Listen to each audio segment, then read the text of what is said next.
چیز یہ ہے کہ مصر کی فتوحات. اچھا، شام کی زیرنگی ہونے کے بعد اس کی اہم سرحد ملک مصر میں فوج کشی ہوئی. اس کا فتح صحرا تمام عمر بن العاص کے سر پر ہے. یہ بھی نوٹ کر لینا، یہ اہم سوال ہے کہ مصر کو فتح کیا تھا عمر بن العاص نے، اور یہ 21 ہجری کا واقعہ. کب کا واقعہ ہے جی؟ کب؟ 21 ہجری میں عمر بن العاص نے کس کو فتح کیا تھا؟ مصر کو وہ فتح وہ کیا تھا. ٹھیک ہے، بس یہ تو ہو گیا. اب فسطاط کا محاصرہ اور فتح. فسطاط، یہ بھی نوٹ کرے کہ فسطاط کا شہر کس نے تعمیر کروایا تھا؟ یہ بھی عمر بن العاص نے وہ تعمیر کروایا تھا. لیکن ہم اس کو پڑھ لیتے ہیں تھوڑا سا. فسطاط اس زمانے میں غیر آباد تھا، لیکن یہاں حکومت مصر کا ایک مضبوط قلعہ تھا جس میں مصری فوجیں رہا کرتی تھی. عمر بن العاص نے ان کا محاصرہ کیا. قلعہ نہایت مستحکم تھا اور مصریوں کے مقابلے مسلمانوں کی تعداد بہت کم تھی. اس لیے عمر بن العاص نے دارالخلافہ سے مزید امدادی فوجی مانگ بھیجی. حضرت عمر نے حضرت زبیر بن العوام اور چند صحابہ کو 10,000 فوجی دے کر بھیجا. عمر بن العاص نے حضرت زبیر کو ان کے رتبے کے لحاظ سے افسر بنایا. کامل 7 مہینے تک قلعے کا محاصرہ جاری رہا مگر کوئی کامیابی نہ ہوئی. آخر میں حضرت زبیر رضی اللہ عنہ ایک دن ہمت کر کے قلعہ کی فصیل پر چڑھ گئی. بعد اور صحابہ نے ان کا ساتھ دیا. فصیل پر پہنچ کر ان لوگوں نے اس زور سے تکبیر کا نعرہ لگایا کہ عیسائی یہ سمجھ کر کہ مسلمان قلعے میں گھس آئے ہیں بتحواس ہو کر بھاگ نکلے. حضرت زبیر نے قلعہ میں اتر کر پھاٹک کھول دیا اور اسلامی فوج داخل ہو گئی. یہ صورتحال دیکھ کر مقوقس فرمانروای مصر نے صلح کر لی اور مقوقس قیصر روم کی ماتحت تھا.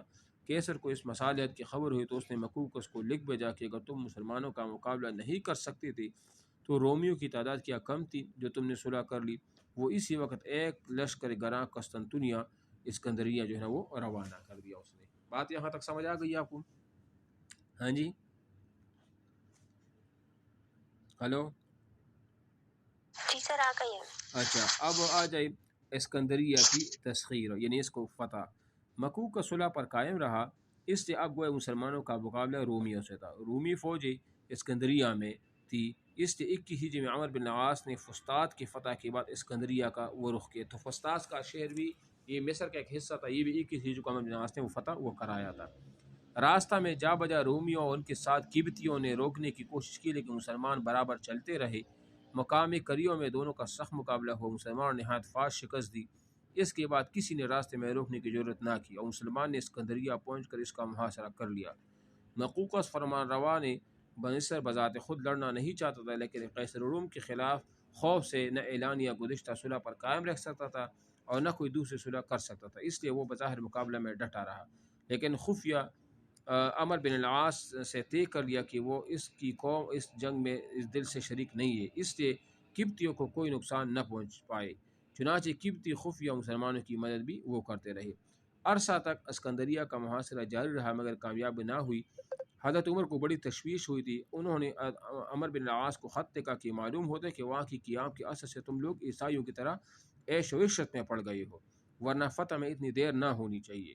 میرا خط پہنچتے ہی متفقہ حملہ کرو. اور اس خط پر عمر بن العاص نے فوج کے سامنے جہاد پر واز کا کہہ کر اسے گرمایا اور عبادہ بن صامت کو سپہ سالار بنا کر اس زور کا متفقہ حملہ کیا کہ ایک ہی حملے میں اسکندریہ فتح ہوا.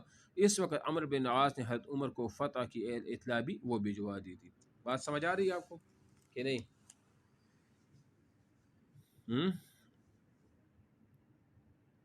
جی سر آ رہی ہے. اچھا، اس کے بعد ہے متفرق فتوحات. اسکندریہ فتح کرنے کے بعد عمر بن العاص نے فسطاط واپس آئے. اب مصر میں کوئی اہم مقام باقی نہ رہ گیا تھا، لیکن بہت سے چھوٹے چھوٹے مقاموں میں رومی پھیلے ہوئے تھے. فسطاط واپس ہونے کے بعد عمر بن العاص نے خارجہ بن حذافہ عدی اور عمیر بن وہب جمحی کو ان اضلاع پر مأمور کیا. خارجہ نے فیوم، اشمونین، اخیم، سرمادات وغیرہ سعید مصر کے علاقوں کو مطیق بنایا اور عمیر نے یہ باقی علاقے جو ہے نا وہ فتح کر لیے. طرابلس العرب کی وہ فتح، طرابلس کو کس نے وہ فتح کی، یہ بھی اہم ہے کہ طرابلس کو کس نے وہ فتح کیا تھا. اچھا جی، طرابلس ادھر ہے نا، یہ لیبیا میں. کہاں پر ہے؟ یہ مصر کے علاقوں میں. یہ لیبیا یہ علاقہ جو طرابلس کہا جاتا ہے. مصر کی تسخیر کے بعد عمر بن العاص نے شمالی افریقہ کا رخ کیا اور سب سے اول برکہ کا محاصرہ کیا. یہاں کے باشندوں نے جزیہ دے کر صلح کر لی. برکہ کے بعد عقبہ بن نافع کو زویلہ بھیجا. یہ وہ عقبہ بن نافع ہے جنہیں بحر ظلمات میں گوڑے وہ ڈال دیے تھے. وہ علامہ اقبال کا ایک شعر بھی ہے. ٹھیک ہے نا. یہاں کے باشندوں نے بھی صلح کر لی. عمر بن العاص نے طرابلس العرب پر فوج کشی کی اور ایک معمولی جنگ کے بعد طرابلس بھی وہ فتح کیا. تو طرابلس کا فتح کرنے والا بھی کون ہے؟ حضرت عمر بن العاص ہے. بات سمجھ آ رہی ہے کہ نہیں آ رہی ہے آپ کو؟ اچھا جی. اب اس کے بعد حضرت عمر پر حملہ اور آپ کی شہادت، اور یہ اہم ہے، یہاں کچھ اہم چیزیں ہیں وہ آپ ساتھ ساتھ نوٹ بھی کریں گے. ٹھیک ہے نا. 23 ہجری میں حضرت عمر کی شہادت کا حادث عظمہ پیش آیا. اس کی تفصیل یہ ہے کہ ایک مرتبہ حضرت معیر ابن شعبہ کی پارسی غلام یعنی مجوسی غلام ابو لولو نے، یہ دیکھو کہ حضرت عمر کو اس نے، آپ لوگوں نے کبھی سوال بھی کیا تھا نا کہ اس نے حضرت عمر کو کیوں شہید کیا تھا، یاد ہے آپ لوگوں کو سوال کیا تھا، میں نے پھر بتا بھی دیا تھا.